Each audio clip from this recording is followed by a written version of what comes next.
Hello Proponomics people, and welcome to day 8 of the Advent calendar for December 2023. Now today I'm talking about debt versus equity from a strategic viewpoint. So first of all, let's just cover what debt and equity are. So ultimately they are the only two ways of funding a purchase. Everything splits down into either being debt or equity, and then you can get times when debt might become equity, which I'll also talk about a little in this longer explainer video. So debt simply means money owed to somewhere else. Now, we shouldn't get too confused here because quite often property investors are using directors' loans to fund their limited companies. So from an accounting perspective, this may well represent a debt. It's money loaned into the company.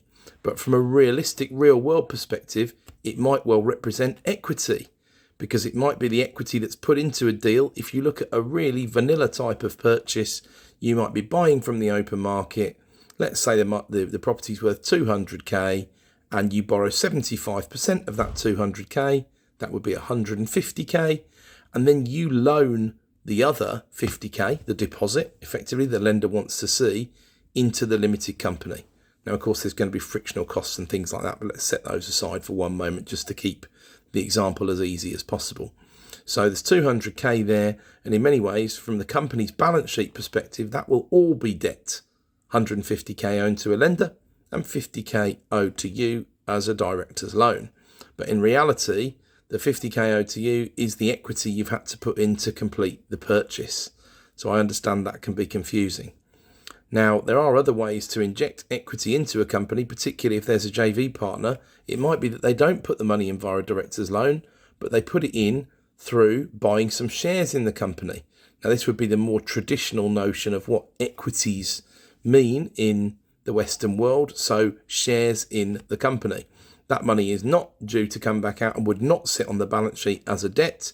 It would sit in there as equity or cleared funds or shareholders' funds or equivalent, depending on how your accountant prefers to term those things in your balance sheet at the end of year accounts.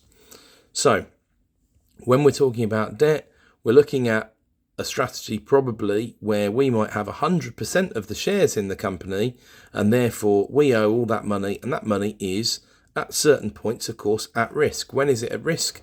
Well, what if the bank decide to call in the loan? Perhaps it's a commercial loan with some more severe terms on it, and perhaps, such as happened over the past couple of years, the interest rate goes up massively and the value falls perhaps considerably. Perhaps it's a commercial property. Well, under the terms of a typical commercial loan, the bank would have the right to say, we want this property revaluing, and if the valuation doesn't stack up and moves outside of the covenants, the terms and conditions of the loan, the bank are within their rights to say, right, we'd like that paid back, please. Or we'd like you to post some capital. It's what might be called a margin call in the stock market world. But they might ask you to post some capital to bring the LTV back down. They might also, as I've heard of numerous examples over the years, decide that they don't want to lend against UK property at all anymore. And it's nothing to do with you. It's just to do with the bank and their change of focus. And they give you notice under their terms, probably 90 days, might be fewer if you've breached the terms at your own end, but probably 90 days to move over. Not a lot of time these days when the average loan is certainly taking a good 3 months to go through. And if you've got a portfolio to move or a number of assets, a really tough timescale to keep to. Now, of course, they're probably not going to start repossession proceedings if you go into day 91 or whatever, but they're going to be managing the account very closely. So therefore, debt is particularly risky. And you are bearing all of that risk yourself if you've got 100% of the shares. Now, you might be able to take that out because perhaps you're watching this video and you've got lots of money in the bank and you can deploy those funds and not borrow from anybody. You might have an unencumbered portfolio, and that's fantastic if you're at that point. You probably find your returns on equity are not huge, and if you haven't used debt over the years where borrowing has been extremely cheap, well, it's too late to go back and do that because now it's not so cheap anymore. But of course, it keeps the pressure and the bank off your back. And a very traditional way of looking at it might be the loan to value across your portfolio might be well suited as 100 minus your age. I'm not sure how that works if you're only 18 and you start investing, because you're probably not going to be able to get 82% loan to value, but it's just an example. Now, with equity, you've got much less of that debt potential pressure. You haven't got the lenders to answer to if you were using 100% equity, but of course you've got to have that money in the first place. Now, it might be that you have a JV partner who is a passive investor who puts money into the company either by buying shares or via a director's loan. If it is a director's loan, you would want to have a pretty tight loan agreement that covered all of that, the terms and conditions and all the rest of it, but you wouldn't have a bank on your back who's likely to pull a plug or a string or a clause if something changes in the market, if credit tightens up, if rates change dramatically. You're not necessarily going to be exposed to that. So overall, pretty good news, pretty relaxing. But of course, if you want to invest money over time, and higher net worth individuals understand this to varying degrees of sophistication, you're going to want a reasonable return on equity. So you probably want, if you're on the investor side of the fence, to use some debt strategically and sensibly, not to over leverage, but debt ultimately is expensed against taxable profits if we're talking about the interest component of it.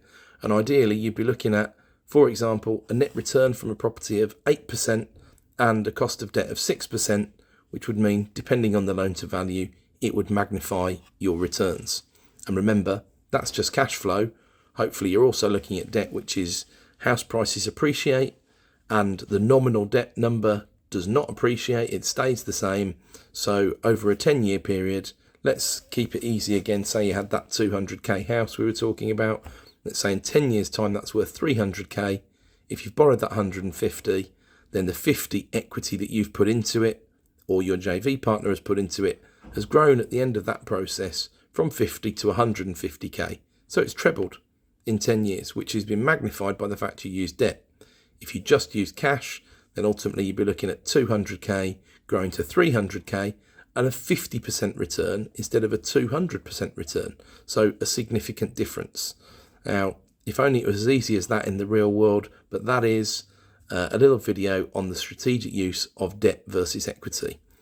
If you think about when you might want to use more or less of both, perhaps when debt is more expensive or just when the environment is more volatile, sharing equity might be a much better, longer term and more robust and stable plan than using debt and trying to keep everything yourselves.